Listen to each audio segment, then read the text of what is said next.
Bonjour mes chers amis, je m'appelle Aïda, je suis guide francophone de Saint-Pétersbourg et maintenant je suis dans le cœur de la ville, c'est la place du Palais, c'est la place centrale de la ville. Est-ce que vous savez quelle heure est-il? Il est 3 heures du matin et vous voyez, il fait du jour. C'est pas par hasard parce que c'est ce qu'on appelle les nuits blanches.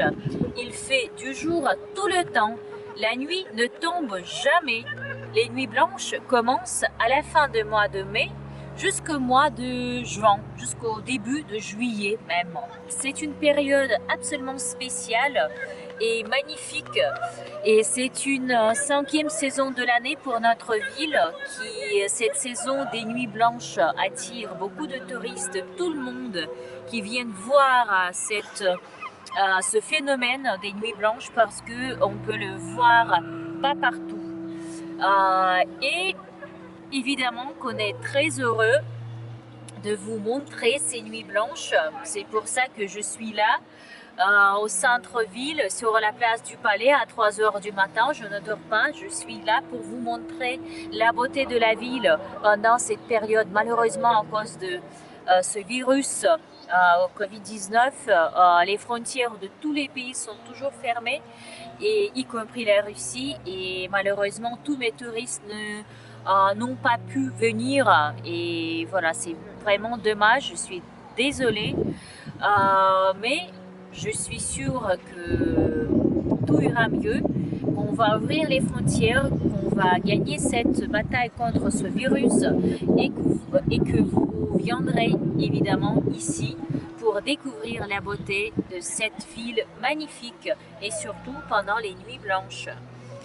Et donc, comme j'ai déjà dit, on est sur la place du Palais. C'est le cœur de la ville, c'est la place centrale de la ville, la plus grande place de la ville, qui porte le nom du Palais d'hiver, qui est derrière moi. C'était la résidence des tsars russes. Pourquoi le Palais d'hiver? Parce que les tsars russes vivaient ici seulement en hiver. Et en été, ils partaient, ils quittaient la ville et ils passaient tout l'été à l'extérieur, à la campagne. C'est pourquoi on a beaucoup de palais d'été autour de la ville, qu'on visite aussi bien sûr quand vous venez ici, quand on organise un programme individuel pour chaque touriste. Donc voilà, le palais d'hiver, l'ancienne résidence des tsars russes après la révolution de 1917, est devenue le musée de l'Ermitage, le plus grand musée du monde avec la collection presque 4 millions d'objets d'art. Malheureusement, le musée est fermé en ce moment, comme la plupart des musées dans le monde entier à cause de ce virus. En plus, c'est la première fois que le palais est fermé. Et le dernier tsar qui vivait dans ce palais, c'était évidemment Nicolas II, avec toute sa famille, avec son épouse Alexandra, avec leurs 5 enfants. Et après la révolution de 1917, ils ont été exilés au nord de la Russie et le palais a été pris par les bolcheviks et les bolcheviks ont fait ici le musée de l'Ermitage. Ermitage, c'est le mot français qui signifie l'endroit de l'isolation, de l'isolement. Et quand on visite ce musée, on est vraiment isolé du monde extérieur.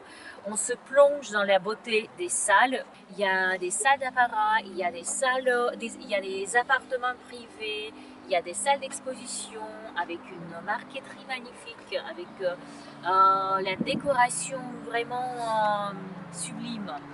Et comme vous voyez, les façades du bâtiment sont faites dans le style baroque et il y a beaucoup de salles dedans, aussi dans le même style, le style baroque. La place est malheureusement vide parce que il n'y a pas de touristes cette année. Il n'y a pas de... Les gens restent à la maison, mais je vous assure que cette nuit, il y avait pas mal de gens qui sont venus ce sont vraiment les Pétersbourgeois qui sont venus pour voir le spectacle magnifique. C'est le spectacle d'ouverture des ponts. qui se passe chaque nuit en été à partir d'1 heure du matin jusqu'à 5 heures du matin. Les ponts restent ouverts pour laisser passer les grands bateaux, les péniches, etc. Et voilà, même vu la situation actuelle, aujourd'hui il y avait beaucoup de gens qui sont venus pour voir l'ouverture des ponts, surtout il fait beau, on a de la chance. C'est assez rare pour notre ville, même pour l'été. Et vous voyez cette petite coupole sur le toit du Palais d'Hiver ou du musée de l'Ermitage. C'est une coupole de la chapelle, de la grande chapelle du Palais d'Hiver, où avaient eu lieu les baptêmes des enfants, les mariages des enfants des tsars russes.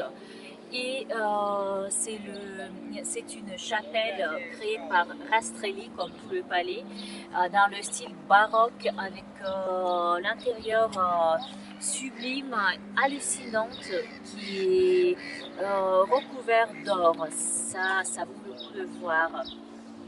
Et derrière moi, vous voyez aussi la colonne d'Alexandre, faite en granit par Auguste de Montferrand, comme la cathédrale Saint-Isaac que vous voyez avec la coupole dorée.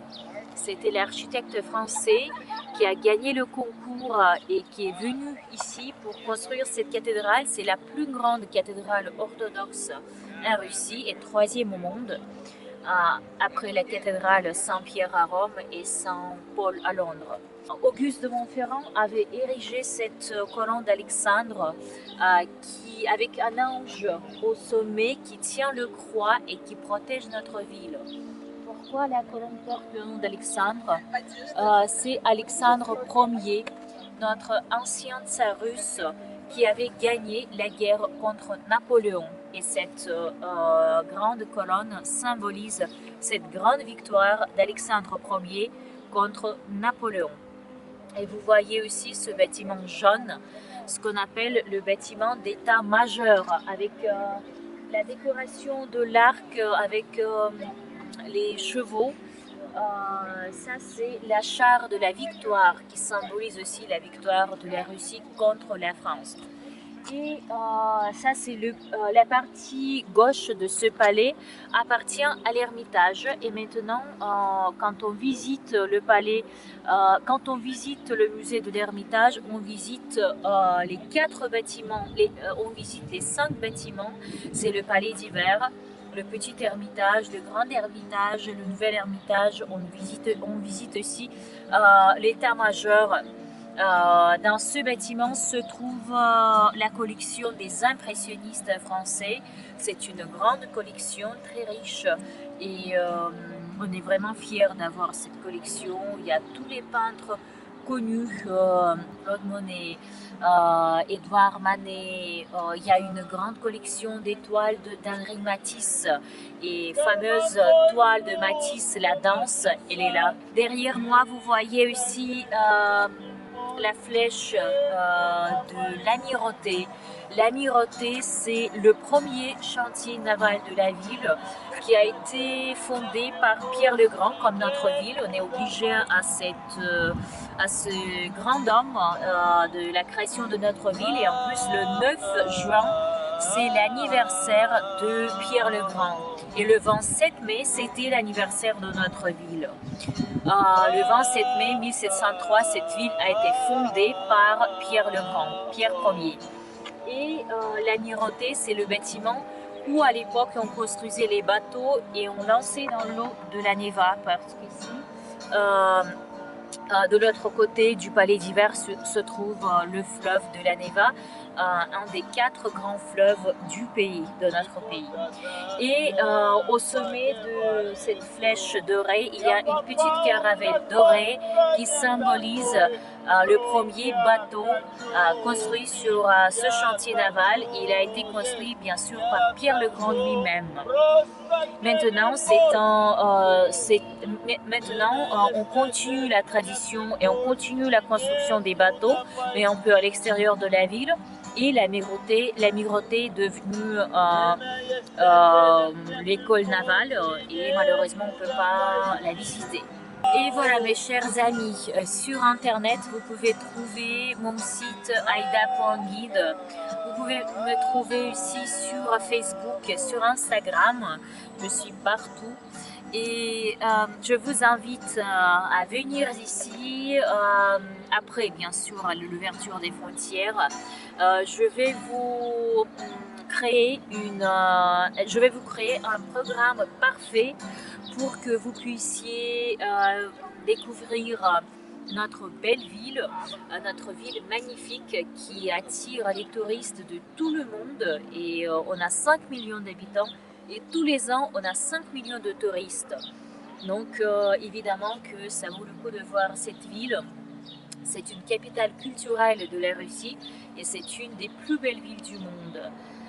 N'hésitez pas à m'écrire, je suis toujours disponible vu la situation actuelle, j'ai plus de travail, donc je suis toujours en ligne, je suis toujours disponible. N'hésitez pas à m'écrire, à me poser des questions et je vous attends ici, dans le cœur de la ville, dans le cœur de la capitale culturelle, à Saint-Pétersbourg.